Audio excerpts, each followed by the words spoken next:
Hello my dear students, I am Prerna your home science mentor. आप सभी का स्वागत है स्टूडेंट मेरे YouTube channel home science junction पे। और स्टूडेंट आज आपके लिए मैं लेकर आई हूँ एक छोटा सा सेशन जो आपको बताएगा एक बहुत इंपॉर्टेंट कॉन्सेप्ट जो आप लोगों के काम आएगा आपके यूजीसी नेट एग्जामिनेशन में, आपके डिफरेंट टीजीटी पीजीटी एग्जामिनेशन में। तो चलिए सेशन की शुरुआत करते हैं और आज आपको मैं बताऊंगी कि ये टॉपिक आपके लिए कैसे इंपॉर्टेंट रहने वाला है और इस टॉपिक में आखिर है क्या। तो आप लोग देख सकते हो स्टूडेंट कि आपके सामने एक स्लाइड यहाँ पर विजिबल हो रहा है। ये टॉपिक है how is direct lighting different from indirect lighting, यानी कि जो आपका प्रत्यक्ष प्रकाश होता है वो अप्रत्यक्ष प्रकाश से कैसे भिन्न होता है, मतलब what is the difference between direct light और इनडायरेक्ट लाइट। ये एक ऐसा टॉपिक है जो आप लोगों के इंटीरियर डेकोरेशन वाले चैप्टर में आता है, जहां पे आप लाइट अरेंजमेंट पढ़ते हो अपने घर के अंदर। एंड ये आपके होम मैनेजमेंट का ही एक पार्ट है। होम मैनेजमेंट में एक सब्जेक्ट होता है आपका foundation of art and design, ये उसी का टॉपिक है कि घर में लाइट अरेंजमेंट कैसे किया जाता है। सो लाइट अरेंजमेंट करने से पहले एटलीस्ट हमें ये पता होना चाहिए कि लाइट जो होती हैं वो दो तरह की होती हैं, एक होती है डायरेक्ट लाइट, एक होती है इनडायरेक्ट लाइट। तो क्या है ये डायरेक्ट लाइट, क्या है ये इनडायरेक्ट लाइट और इनमें डिफरेंस कैसा है, ये मैं आपको बताऊंगी आज। और आप इसको देखिए और अच्छे से इसको समझने की कोशिश कीजिएगा। तो सबसे पहले सभी का स्वागत है एंड चलिए इस वीडियो को स्टार्ट करते हैं। आप में से जो भी लोग नए हैं वो मेरे साथ जुड़ सकते हैं मेरे टेलीग्राम ग्रुप पे, जो कि है home science by Prerna ma'am के नाम से। और यहाँ पे आप लोगों को मेरी यूट्यूब क्लासेस के सारे पीडीएफ नोट्स मिल जाएंगे, प्लस मेरी जितनी भी क्लासेस वाईटी पे होती हैं, यूट्यूब पे होती हैं, जो कि बिल्कुल फ्री चलती हैं, उन सारी क्लासेस को आप लोग देख सकते हैं, क्योंकि सबका जो लिंक है वो आपको यहाँ पे प्रोवाइड करा दिया जाता है। ओके, सो देखिए समझिएगा अच्छे से कि व्हाट इज डायरेक्ट लाइट। देखो, सबसे पहले मेंशन है कि प्रत्यक्ष प्रकाश व्यवस्था आखिर होती क्या है। एक ऐसी लाइट जो किसी भी ऑब्जेक्ट पे डायरेक्टली पड़ती है वो आपकी डायरेक्ट लाइट होती है। कितना सिंपल है ना, कि जो किसी भी ऑब्जेक्ट पर पड़ने वाली लाइट होती है वो डायरेक्ट लाइट कहलाती है। मान लीजिएगा एक यहां पर पेंटिंग लगी हुई है, अब एक लाइट ऊपर से डायरेक्टली इस पेंटिंग के ऊपर गिर रही है, तो वो कौन सी लाइट होगी? डायरेक्ट लाइट होगी। ठीक है ना, एक ऐसी लाइट जो डायरेक्ट ऑब्जेक्ट के ऊपर आती है वो आपकी डायरेक्ट लाइट होती है।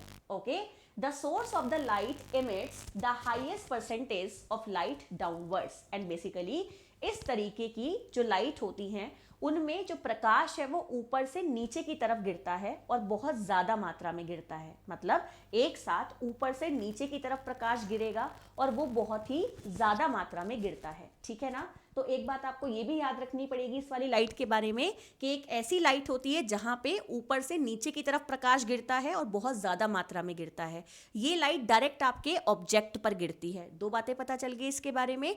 अब ध्यान से देखिएगा, it create harshness of shadow and causes discomfort I fatigue. इसका मतलब समझते हैं कि ये जो आपकी लाइट होती है, जहां जहां भी घर में आप डायरेक्ट लाइट का इस्तेमाल करोगे, उस आपको पता है ना, किसी भी तरीके की लाइट आप इस्तेमाल करते हो तो उससे एक छाया जनरेट होती है ना, जिसको हम क्या कहते हैं? शेडो कहते हैं। तो जो शेडो जनरेट होती है डायरेक्ट लाइट की वजह से, वो सॉफ्ट शेडो नहीं होती, वो काफी हार्श होती है, काफी कठोर छाया पड़ती है इन वाली लाइट की जब आप इन्हें इस्तेमाल करते हो। और इसीलिए बहुत देर तक ऐसी लाइट में कोई भी इंसान नहीं रह सकता, उसे बहुत ही ज्यादा बेचैनी होने लगती है और उसकी आंखों में दर्द होने लगता है। देखो कितना सिंपल था ना, और आपको एक छोटे से इस पूरे से नोट से पता चल गया कि व्हाट इज डायरेक्ट लाइट। अब एक बार बात कर लेते हैं कि डायरेक्ट लाइट के एग्जाम्पल्स क्या होते हैं। तो देखो, जो आपकी डायरेक्ट लाइट होती हैं उसमें आपके बल्ब्स आते हैं। ओके, आपकी स्पॉट लाइट आती हैं जो पर्टिकुलर किसी ऑब्जेक्ट पे डाली जाती हैं, है ना। जो डार्क लैंप्स आते हैं वो भी इसी कैटेगरी में आते हैं। तो ये तीन एग्जांपल्स हो गए आपके डायरेक्ट लाइट के, जिनमें spot lights, bulbs and desk lamp होते हैं, जो कि आप लोगों के किसी भी, जैसे टेबल पे रख के आप पढ़ाई करते हो ना, जो आपके टेबल पे रखे हुए लैंप होते हैं, है ना, आप उन्हें इस तरीके से झुका के इस तरीके से पढ़ लेते हो। लाइक आपका जो ऑब्जेक्ट आप होता है आपके पास में, आप डायरेक्ट ऑब्जेक्ट पर लाइट डालते हो। मान लीजिए मैं एक टेबल पे किताब रखकर पढ़ रही हूं, तो मेरी किताब के ऊपर डायरेक्ट लाइट आनी चाहिए, वो डेस्क लैंप का काम है ना। तो वो भी इसी कैटेगरी में आता है। आप उस किताब के नीचे ऐसे हाथ रख लेना लाइक आपने किताब रखी, उसके ऊपर अपना हाथ रखो, ऊपर से प्रकाश पड़ रहा होगा लैंप का जो आपकी डेस्क पे रखा होगा, आपको महसूस होगा कि आपके हाथ पे एक गर्मी सी क्रिएट हो जाएगी आपकी उस लाइट की जो हीट है उसकी वजह से। तो ये आपको समझ में आया, ये आपकी डायरेक्ट लाइट हो गई। फिर आती है आपकी इनडायरेक्ट लाइट, जिसको हम अप्रत्यक्ष प्रकाश कहते हैं।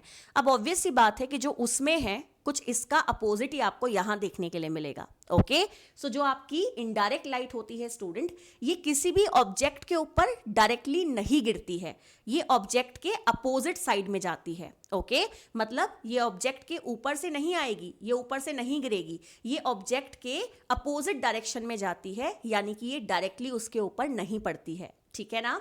And it is considered better for journal illumination. और बेसिकली ऐसी लाइट को सामान्य रोशनी के लिए बेहतर माना जाता है, क्योंकि इनके द्वारा जो शेडो क्रिएट होती है, जो छाया क्रिएट होती है, वो काफ़ी सॉफ्ट होती है, आपको बहुत ही कंफर्टेबल फील कराती है।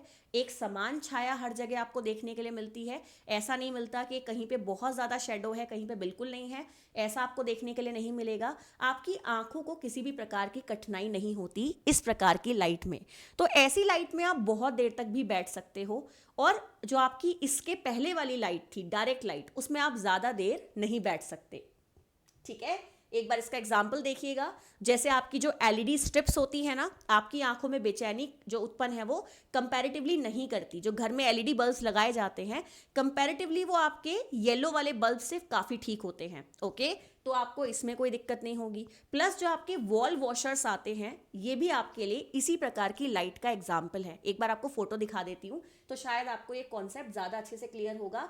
प्लस ये आपको एक शब्द यहाँ दिख रहा होगा, वॉल वॉशर, ये भी आपको क्लियर हो जाएगा कि ये होता क्या है, दिखता कैसा है। चलिए ध्यान से देखिएगा। ये देखो, आपको एक पिक्चर दिखाई दे रही है सभी लोगों को स्टूडेंट, यस और नो एक बार कमेंट सेक्शन में लिखकर बता दो कि यस मैम हमें ये फोटोग्राफ विजिबल हो रहा है। ओके, देखो तीनों पिक्चर में बहुत ही अच्छे से 3 प्रकार की लाइट के बारे में बताया गया है। एक है डायरेक्ट लाइट। अब जो डायरेक्ट लाइट है स्टूडेंट, वो ऑब्जेक्ट के ऊपर बिल्कुल डायरेक्टली यहां पर आपको दिखेगा गिर रही है, मतलब प्रकाश आपको ऊपर से नीचे की तरफ आता हुआ दिखेगा। ठीक है ना? आप ये फोटोग्राफ देखो तो आपको समझ में आएगा कि जो प्रकाश है वो आपको ऊपर से नीचे की तरफ पड़ता हुआ दिख रहा है। एरो नीचे की तरफ है ना, मतलब प्रकाश नीचे की तरफ गिर रहा है, जो ऑब्जेक्ट है उसके ऊपर से प्रकाश डाला जा रहा है ना? जो आपकी इनडायरेक्ट लाइट होती है उसमें ऊपर की तरफ प्रकाश जाता है, यानी कि जो ऑब्जेक्ट है उसके ऊपर आप लाइट नहीं डाल रहे हो, ऊपर की तरफ प्रकाश डालने की कोशिश करते हो। ये आपकी कौन सी वाली लाइट है स्टूडेंट? ये इनडायरेक्ट लाइट है। इसमें आपने क्या किया, प्रकाश को ऊपर की तरफ डाला, अब वो रिफ्लेक्ट होके नीचे की तरफ आएगा, है ना? क्या चेंज है स्टूडेंट कि प्रकाश को आपने ऊपर की तरफ डाला है, वो रिफ्लेक्ट होगा और नीचे की तरफ आएगा, तो कंपैरेटिवली आंखों को कम नुकसान करेगा और हार्म भी कम करेगा और आपकी आंखों को बेचैनी भी नहीं करेगा। ठीक है, ये वाली जो लाइट होती हैं जिनमें जो प्रकाश है ना तो वो नीचे के डायरेक्शन में है ना वो ऊपर के डायरेक्शन में है, बल्कि सारे डायरेक्शन में इक्वली डिस्ट्रीब्यूट किया जाता है, ऐसी वाली लाइट्स को हम डिफ्यूज लाइट कहते हैं। ओके, ये वाली लाइट कौन सी लाइट कहलाती है स्टूडेंट्स? डिफ्यूज लाइट कहलाती है, जहां पे प्रकाश ना तो ऊपर है ना तो नीचे है, प्रकाश इक्वली डिस्ट्रीब्यूटेड होता है, वो भी चारों दिशाओं में। यहाँ पे सिर्फ एक डायरेक्शन में डिस्ट्रीब्यूटेड है, यहाँ पे चारों डायरेक्शन में इक्वली डिस्ट्रीब्यूटेड होता है। तो देखो, आपको पिक्चर ने ही समझा दिया कि what is direct and what is indirect light. अब आपने एक शब्द पढ़ा था जो आपके लिए नया था, वॉल वॉशर, वो भी एक लाइट का प्रकार। तो वॉल वॉशर आखिर है क्या? ये होता है, आपने देखा होगा ना कि आजकल जो गार्डन्स वगैरह होते हैं वहाँ पे जो वॉल होती है, वॉल के किनारे किनारे इस तरीके की लाइट्स को लगा दिया जाता है ज़मीन के पास नीचे की तरफ, और ये लाइट ऊपर की तरफ जो है वो प्रकाश क्रिएट करती हैं और आपको बिल्कुल भी आंखों को नुकसान नहीं पहुंचाती, और बहुत ज़्यादा जो एक मैं कहूँ तो हार्श शेडो है वो क्रिएट नहीं करती। बहुत हल्की हल्की रोशनी ऊपर की तरफ आपको दीवार पे देखने के लिए मिलती है। ये वाली जो लाइट्स होती हैं इनको वॉल वॉशर के नाम से जाना जाता है। आई होप आपको आज का ये सेशन अच्छा लगा होगा। ऐसे छोटे छोटे सेशंस मैं आप लोगों के लिए लेकर आती रहूंगी जो आपको बहुत सारे कॉन्सेप्ट सिखाते जाएंगे, क्योंकि हर एक क्लास जो आपको मिलेगी भले ही क्लासेस के नंबर्स कम हो सकते हैं, बट जो भी मिलेगा वो ऐसा मिलेगा जिससे आपका एक क्वेश्चन पक्का तैयार हो जाएगा और एक कॉन्सेप्ट आपके दिमाग में बन जाएगा। अगर क्लास अच्छी लगी है, वीडियो को लाइक शेयर कर दो। एंड जब भी आपको मेरे इस चैनल पे मेरी क्लास मिलेगी वो रात को 9 बजे ही मिलेगी, एंड आपको ज़रूर काम आएगी, आपके लिए हेल्पफुल क्लास होगी, 100% हेल्पफुल होगी, ये मेरा प्रॉमिस है। टेलीग्राम पे जुड़ जाओ जल्दी से जल्दी, जो लोग अभी तक नहीं जुड़े हैं, जो क्लास को पहली बार देख रहे हैं, ज़्यादा से ज़्यादा लोगों के साथ शेयर करो। सो फिर से मिलते हैं, bye, good night, take care, और all the very very best. आपके जो भी पेपर हों अच्छे से देना, अच्छे से तैयारी करना, एंड मेरे साथ जुड़े रहना। So bye, take care, good night.